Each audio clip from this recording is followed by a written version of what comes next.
Now tonight, Connecticut is still reeling in the wake of Tuesday's storm, and many across the state are still without power. Eversource reports about 104,000 customers are still in the dark, but that number is going down.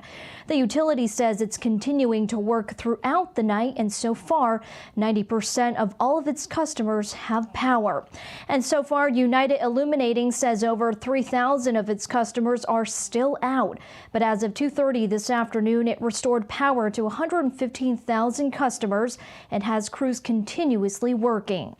And a reminder, Eversource has released town-by-town estimates on its website that show when customers can expect their power to be restored. You can find a link to that on our website, fox61.com. The utility says it expects a full power restoration by Tuesday at midnight. And Senator Richard Blumenthal is calling on Eversource to refund customers for the power outages caused by Tropical Storm Isaias. Blumenthal said he and Senator Chris Murphy spoke with Eversource officials on the phone, pushing for power to be restored sooner and for customers to not be charged for the cost of restoring it. He says, in addition, people have taken on extra costs during this time. No way. Eversource, don't even think about raising rates. You should be making refunds to consumers for their costs as these families struggle during a pandemic to put food on the table. Businesses are hanging by a thread. Eversource should be making refunds to them, not even thinking about charging for the cost of restoring power. And this company is rolling in money. Its top executives are making tens of millions of dollars.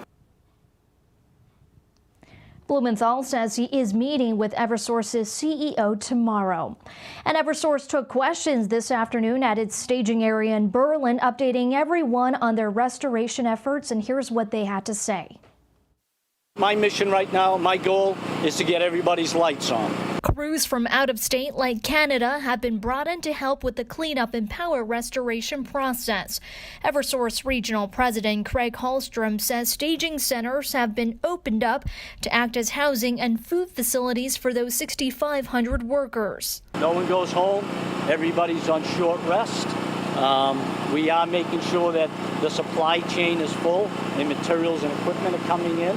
And we don't expect any issues there. A lot of smaller poles have been replaced with very large, heavier diameter poles. Hallstrom emphasized neighborhoods and critical services like hospitals and nursing homes will be the focus from now until Tuesday. For those who are still in the dark, he is urging people to remain patient as they work around the clock. We have had some customers come up to crews and, justifiably so, they're frustrated and angry, but they do need to stand back. We want them to have their masks on, and as I think you heard in the governor's message, we want people to let the line crews do their jobs.